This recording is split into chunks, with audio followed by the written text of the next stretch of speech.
रेवाधार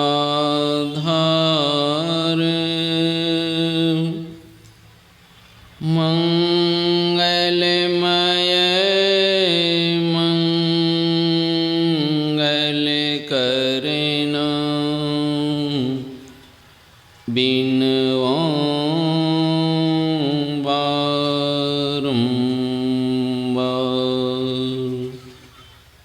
धन्य धन्य सद्गुरु सुखदा महिमा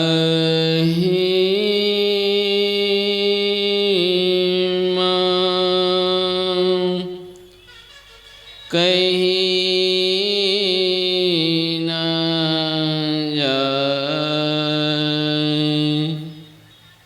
जो कछ कहूँ तुम्हारी कृपा मोते कछु न बसाए।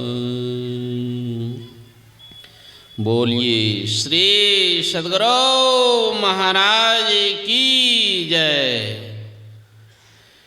दिव्य सूक्ष्म रूप में सर्वत्र विराजमान परमाराध्य सद्गुरु महाराज के पावन चरणों में कोटि कोटि नमन।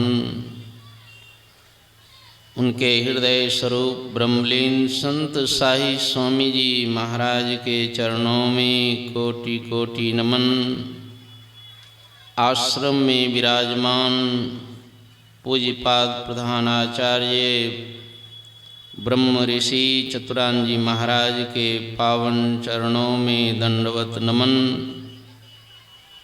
पूज्य महात्मागण सत्संग प्रेमी सदात्माओं माताओं एवं बहनों, अभी हम लोग मंच संचालक से सुन रहे थे, कभी नहीं सत्संग में होना अब्सेंट। तो सब लोग सत्संग में उपस्थित हो जाएं, इसी में मानव जीवन की सार्थकता है। जिनका काम पूरा हो गया है, जिनका काम पूरा हो जाता है, उनको फिर कोई दुख नहीं होता है। दुखी क्यों है? इसलिए काम अधूरा है। काम अछत सुख सपने नाही, इसलिए जीवन भर लोग दुखी रहते हैं। काम पूरा है ही नहीं। लेकिन जिन्होंने काम पूर्ण कर लिया, जिनको कभी किसी काल में किसी तरह का दुख आने वाला नहीं है, ये नहीं कि 10-20 वर्ष के बाद फिर उनको कोई दुख आ जाए, 1000 वर्ष के बाद कोई दुख आ जाए, नहीं। अनंत काल के लिए जिन्होंने दुखों पर विजय प्राप्त कर लिया है, ऐसे जीवन मुक्त महापुरुष भी इस सत्संग में आकर के सत्संग के वचनों को सुनते। ये सत्संग का क्या महत्व है। शिव जी त्रेता में अगस्त ऋषि के पास जाकर सत्संग सुनते थे। हनुमान जी रूप बदल करके सत्संग में अब्सेंट कभी नहीं होते, एकदम आना ही है आना। जीवन मुक्त ब्रह्म पर चरित सुनई तज ध्यान, जे हरि कथा ना करें रति तिनके ही पाषाण। ऐसे जो धरती पर हैं, सृष्टि में हैं जीवन मुक्त महापुरुष, जिन्होंने दुखों पर विजय प्राप्त कर लिया है, जन्म मरण के महान दुखों से जिन्होंने छुट्टी पा ली है, ऐसे जीवन मुक्त भी संसार में हैं। वे भी सत्संग के वचनों को सुनने के लिए आते हैं। यहाँ मनुष्य शरीर तो बड़े भाग्य से मिला है, लेकिन नर तन पाए विषय मन देही, अपलटी सुधा 63 विष लेही। विषयों में ही मन लागे। हमारे महात्मा बहुत हिसाब किताब से प्रवचन करते हैं, ताकि जो है मूड से मूड व्यक्ति भी जो है एकदम समझ ले, लेकिन मन ही नहीं लगता है। विषयों में ही मन लागे, सत्संग से हटी भागे। ये मन ऐसा बेईमान है कि सत्संग में आकर के भी मन जो है सत्संग में लग करके नहीं रहता। मोको करो सुभागे, सत्संग में लगा दो, नहीं तो हजारों जन्मों में भी सौभाग्य आपका जगने वाला नहीं। जब आपका मन सत्संग में लग करके रहे, सत्संग में टिका रहे मन, तो समझिए कि आपका सौभाग्य है। चाहे आप एक अक्षर पढ़े लिखे हों या ना हो, निर्धन नहीं महानिर्धन ही क्यों ना हो, यदि सत्संग के वचनों में मन टिक करके रह गया, आपका सौभाग्य है। उसी सौभाग्य को जगाने के लिए बारंबार जो है इस तरह का आयोजन हो रहा है कि भाई बड़े भाग्य से मनुष्य का शरीर मिला है। राम जी कह रहे हैं, राम जी तो कभी झूठ बोले नहीं हैं। बड़े भाग्य मानुष तन पावा, सुर दुर्लभ सब ग्रंथ गावा। लोगों को बात समझ में नहीं आती है, क्योंकि देवी देवता को लोग बहुत मानते हैं और राम जी की बात को नहीं मानते हैं कि भाई तुम जो देवी देवता की पीछे पड़े हुए हो, देवी देवता तुम्हारे शरीर के लिए लायक है, ऐसा राम जी कह रहे हैं। सुर दुर्लभ सब ग्रंथ गावा। क्या खासियत है इस शरीर में जो देवी देवता भी इस शरीर में आना चाहते हैं। यहाँ तो बहुत मनुष्य बहुत निर्धन है, बहुत रोगी मनुष्य है। और ऐसा एक व्यक्ति सुना रहे थे एक सप्ताह पहले, बाबा धन रहने से क्या होगा। मैं तो देखता हूँ एक धनवान व्यक्ति को इतना दुखी है, इतना दुखी है, उतना दुखी किसी पशु पक्षी को भी नहीं है। ये देख महादुख। क्या कारण है? इसलिए कि अपने आप को पहचाना नहीं। ये मुझे जो शरीर मिला है, देव दुर्लभ शरीर मिला है, इस शरीर में आकर के हमें क्या करना चाहिए, ये सत्संग में आकर के सुना नहीं, समझा नहीं। बस खाना पीना सोना ये सब काम है पशु समाना। पशु के जीवन जी रहे।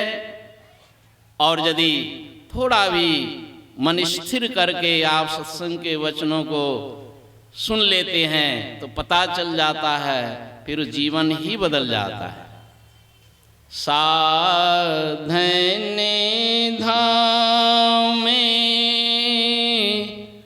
मोक्ष करे द्वारा, पाई न जेहि परे लोक संवार। बस यही, इसी के लिए मनुष्य शरीर मिला है। और काम आपसे दुनिया में हो या ना हो, मनुष्य शरीर में आ गए हैं, साधना शुरू कर दीजिए। शिव जी के पास जाते हैं, उनको जल चढ़ाते हैं, पूजा करते हैं, लेकिन शिव जी क्या कर रहे हैं? तो साधना कर रहे हैं। मूर्ति तो आप देखे होंगे शिव जी का, एकदम पद्मासन लगा करके शिव जी बैठे हैं, साधना कर रहे हैं। तो क्यों इस तरह की मूर्ति बनाए?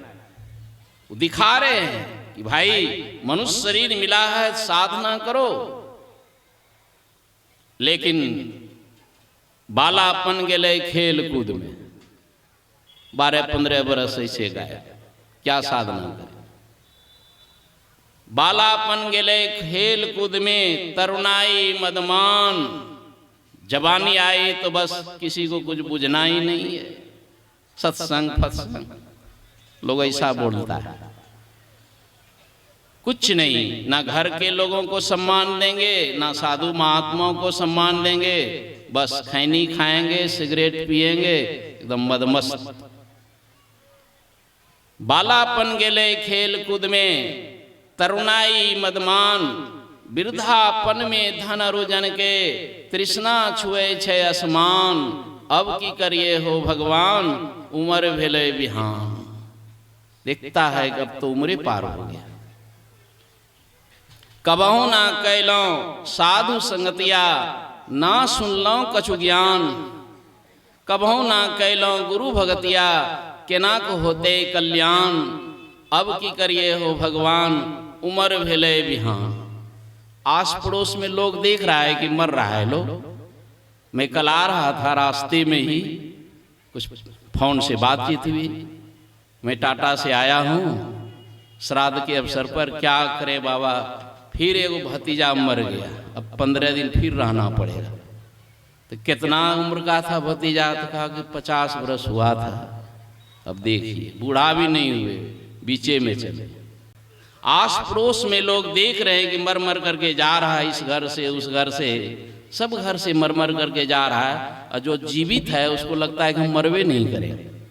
बूझे रही है दे अमर छय, नहीं जीवन अवसान, हम तो अमर है, सब मरेगा, हम नहीं मरेंगे। लेकिन कब तक? शरीर जब लाचार हो जाता है, उठना बैठना मुश्किल हो जाता है, तब उनको होश आता है बुढ़ापा में। अभी तक तो समझे थे कि नहीं मरेंगे, लेकिन अब लगता है कि शरीर रहने वाला नहीं। अब तो जम के मुंगड़ी याद करी करी, थर थर करे छे मोरा प्राण। अब मौत ही मौत देखता है, जीवन भर तो कुछ किया नहीं, साधन भजन तो नामो निशान नहीं, एक को दिन नहीं। हाँ, आजकल छठ पर्व में थोड़ा सा ध्यान करते हैं, खड़ना के दिन नहीं। कितना देर हम लोग पूछते हैं कि भाई एक दिन 365 दिन में जो साधना करते हैं, ध्यान करते हैं, तो कितना देर करते हैं? तो वही 20-25 मिनट। गुरु किए हैं तो नहीं, बिना गुरु का साधन होता है। बिन गुरु भव निधि तरे ना कोई, जाओ विरंची शंकर सम होई। आप करते रहिए खड़ना पड़ना निस्तार, जीवन भर नरके में जाना पड़ेगा। गुरु महाराज से किसी ने पूछा, हुजूर हमें छठ पर्व करिए, करने का तो मन ये है। तो गुरु महाराज से पूछते हैं, गुरु महाराज से ले लेते हैं। तो गुरु महाराज कोई भी पर्व त्योहार की मनाही नहीं किए, सिर्फ अपना ज्ञान देते हैं। जब पूछने के लिए आए कि छठ पर्व करिए, तो गुरु महाराज कहे हाँ जी छठ पर्व करो, लेकिन रोज करो, 365 दिन छठ पर्व करो। जिस तरह पवित्रता से रहते हो छठ पर्व में, उसी तरह 365 दिन पवित्रता से रहो। और जिस तरह खरना के दिन ध्यान करते हो, उसी तरह रोज ध्यान करो। जैसा भगवान कृष्ण ने कहा वैसा ही गुरु महाराज ने, भगवान शंकर ने जैसा ध्यान किया वैसे ही संतमत सत्संग में सुनाया समझाया जाता है। लेकिन कुछ नहीं। अब तो जम के मुंगड़ी याद करी करी, कहिएगा हम तो जीवन भर छठ पर्व किए। नहीं, जमराज क्यों आएगा? जिनके जीवन में गुरु नहीं है भाई, उनके समझ लीजिए तो जमराज तो आएगा ही, कोई उपाय नहीं। अब तो जम के मुंगड़ी याद करी करी, थर थर करे छे मोरा प्राण हो। अब की करिए भगवान हो, उमर भेले बिहान।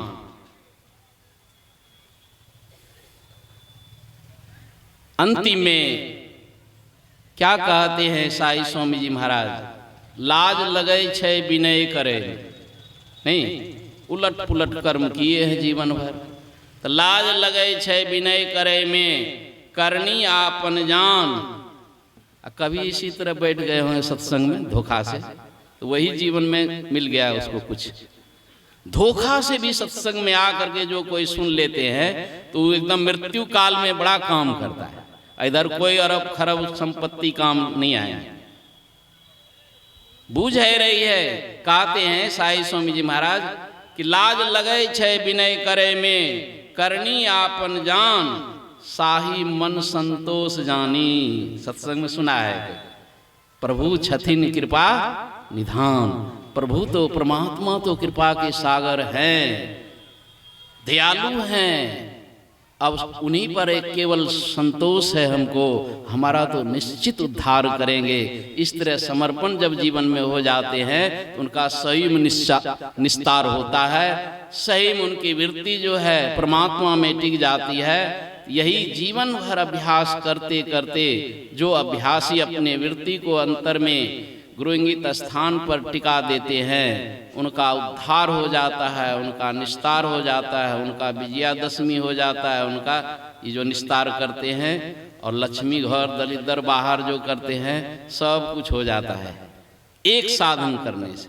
इसलिए जो समय चला गया सो चला गया, गुरु से युक्ति जान करके सब कोई साधना कीजिए। 24 घंटे में समय निकाल करके 1 घंटा 2 घंटा भी यदि अभ्यास में लगाते हैं तो शरीर भी स्वस्थ रहेगा, मन भी स्वस्थ रहेगा।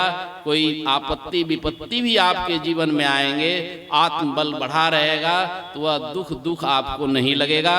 बोलिए श्री सद्गुरु महाराज की जय। श्री सद्गुरु महाराज की जय।